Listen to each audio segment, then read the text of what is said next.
Chandrababu CM కావడంతో కనగల మధుసూదన్ ఆధ్వర్యంలో బాపట్ల నుంచి తిరుమలకి కాలినడకన చేస్తున్న పాదయాత్ర నెల్లూరుకు చేరుకుంది. ఈ సందర్భంగా నెల్లూరు టీడీపీ నాయకులు పాదయాత్రలో పాల్గొన్నారు. అనంతరం నగర అధ్యక్షుడు మామిడాల మధు మీడియాతో మాట్లాడారు.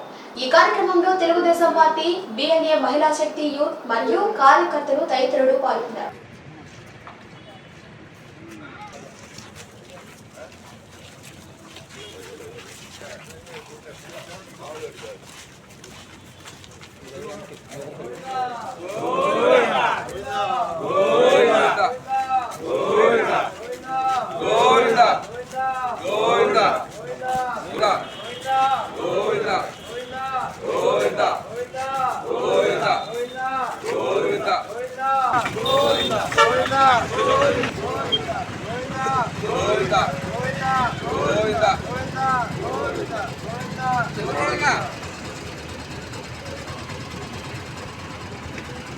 జగన్మోహన్ రెడ్డి రాక్షస పాలన పోవాలని చెప్పి ఆ కలియుగ వెంకటేశ్వర స్వామిని మన నక్కా ఆనంద్ బాబు గారి కాన్స్టిట్యున్సీ నుంచి కనగాల మధుసూదన్ ప్రసాద్ గారు ఈరోజు కేపీఆర్ కళ్యాణ మండపం నుంచి పాదయాత్రగా స్టార్ట్ చేశారు. అంటే వాళ్ళు 1వ తేదీ నుంచి తెనాలి కాన్స్టిట్యున్సీ నుంచి వాళ్ళు బయలుదేరి వచ్చారు.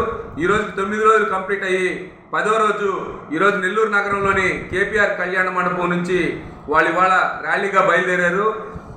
వాళ్ళ నిజంగా వాళ్ళ కోరిక, వాళ్ళు భగవంతుని కోరుకుంది, వెంకటేశ్వర స్వామిని కోరుకుంది ఏంటంటే ఈ రాక్షస పాలన పోవాలా, చంద్రబాబు నాయుడు గారి పాలన రావాలని కోరుకున్నారు.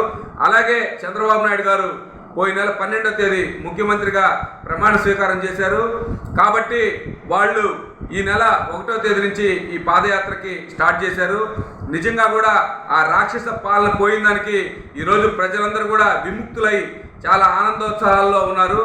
ఎందుకంటే ఈరోజు ఇసుక ఉచిత విధానం కానీ, ఈరోజు 1వ తారీఖే ప్రభుత్వ ఉద్యోగులకి పెన్షన్లు కానీ, అలాగే మొన్న 1వ తారీఖే ప్రతి ఒక్కరికి వృద్ధులకు పెన్షన్లు, అలాగే వికలాంగులకు పెన్షన్లు, అలాగే డయాలసిస్ పేషెంట్కి పెన్షన్లు, అలాగే పాక్షికంగా పూర్తిగా అంగవైకల్యం చెందిన వారికి పెన్షన్లు, అనేక రకాల పెన్షన్లు అన్నీ కూడా 1వ తేదీ రోజే వాలంటరీ వ్యవస్థ లేకుండా ఓన్లీ సచివాలయ సెక్రటరీల ద్వారానే, అలాగే అంగన్వాడీ టీచర్ల ద్వారా ప్రతి ఒక్కరికి కూడా చేర్చడం జరిగింది.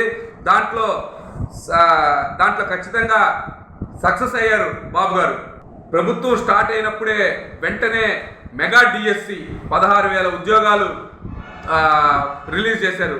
అలాగే అన్నా క్యాంటీన్లు, పేదవాళ్ళు కడుపు నిండా భోజనం చేయాలంటే నానా ఇబ్బందులు పడుతూ ఆకలికి అల్లాడిపోతూ అలమటిస్తున్న రోజుల్లో ఈరోజు అన్నా క్యాంటీన్లు కూడా త్వరలో ప్రారంభమవుతున్నాయి.